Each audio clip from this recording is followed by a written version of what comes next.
Welcome to The Explainer. I'm so glad you're here because today we are diving into a truly mind-bending scientific mystery. We're going to explore exactly how our brains react during terrifying sudden accidents. Specifically, we'll be looking at the brain's 100x speed response. So let's just jump right into it. Have you ever been in a car crash, or maybe you took a really bad fall where time completely froze? Just take a second and imagine that visceral, slow-motion sensation of a sudden, life-threatening event. Most of us have either experienced this firsthand or, we've heard someone else describe it. A few seconds can stretch out to feel like minutes. But what is actually happening in our heads when the world seems to hit the pause button? Section 1. When Time Stands Still. The 1892 Alpine Discoveries. You see, this phenomenon isn't new. Way back in the late 19th century, a geologist named Albert von St. Gallenheim surveyed Swiss mountain climbers who had survived these terrifying falls. He wanted to understand the sheer intensity of what they felt on the way down. Let me read you this quote from Heim in 1892. He wrote, "Mental activity became enormous, rising to 100-fold velocity or intensity. Time became greatly expanded. The individual acted with lightning quickness in accord with accurate judgment of his situation." I mean, imagine that. While literally plummeting down a mountain, these climbers weren't panicked or confused. They experienced absolute objective clarity. And the absolutely crucial point there is that number, 100x.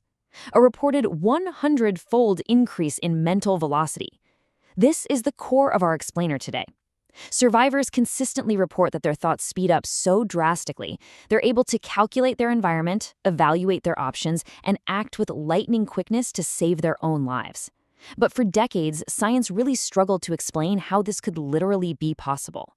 Which brings us to Section 2, Debunking False Theories, Stetson's 2007 freefall experiment. So in 2007, researcher David Stetson and his team conducted this wild experiment. They dropped subjects 150 feet into a net, a 2.5-second free fall, just to try and trigger this exact survival response.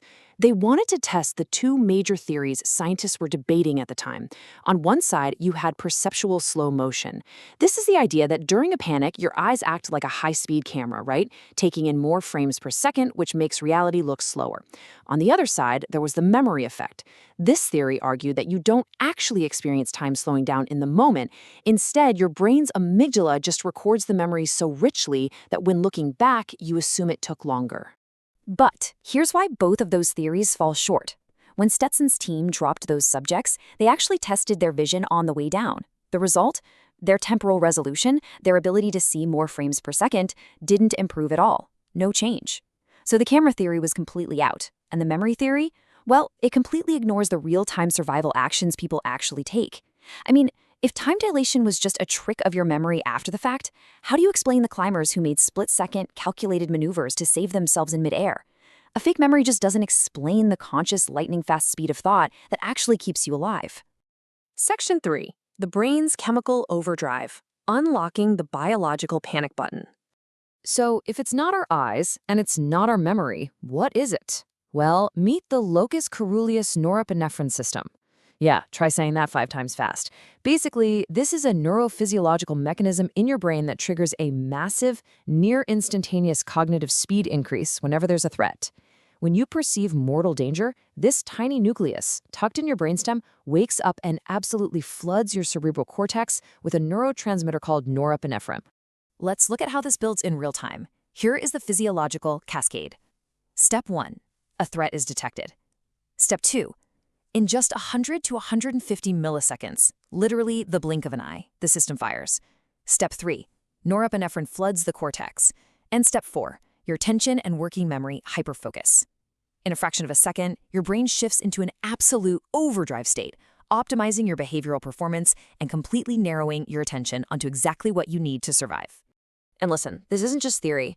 Take this vivid anecdote from a Vietnam jet pilot who experienced a massive malfunction during a launch. He recalled, "In a matter of about 3 seconds, over a dozen actions necessary to successful recovery, I had almost total recall and felt in complete control." 3 seconds. Over a dozen complex, deliberate actions to save his jet. This brilliantly illustrates that we're not dealing with a memory trick here. This is real-time, life-saving cognitive velocity, fueled by a chemical flood in the brain. Section 4. Why reality feels slower. The relativity of perception. Okay, so if our brains are processing information 100 times faster, why do survivors always say that the outside world felt like it was moving in slow motion? Well, it all comes down to how we experience reality. Our brains possess an unconscious baseline for normal speed. We are constantly, unconsciously adapting to the normal delays of reality. For example, researchers describe a Parkinson's patient whose own physical movements became incredibly slow. But to him, his movements felt totally normal, until he looked at a clock on the wall and saw the second hand spinning by rapidly. Or consider experiments where people press a key to make a light flash on a screen. If researchers secretly add a tiny delay before the flash, the brain quickly adapts to make that new delay feel like the normal baseline. We constantly establish a baseline for how fast things are supposed to happen. So because of that blast of norepinephrine, your internal processing is suddenly sped up exponentially, maybe even 100x. You can shift your attention from one detail to another at an impossible rate. But external reality is still moving at normal speed. Because you're suddenly able to process a dozen thoughts in the time it normally takes to process just one, the normal external world appears to just crawl by comparison. It's the relativity of perception. To bring it all together, here is the reality of the 100x speed response. Time doesn't actually slow down. You do not see more visual frames per second like some slow-motion camera. What actually happens is your internal cognitive processing radically speeds up. Your brain unleashes a temporary superpower, giving you abundant time to scrutinize your perceptions, calculate your environment, and act. It's not that reality slows down. Actually, scratch that. It's more like you become unbelievably fast. It's just a profound realization about the hidden potential locked inside our own heads. So I'll leave you with this. Next time you face a crisis, will you notice your brain shifting into 100x overdrive? Thank you so much for joining me for this explainer. Keep learning, and I will catch you next time.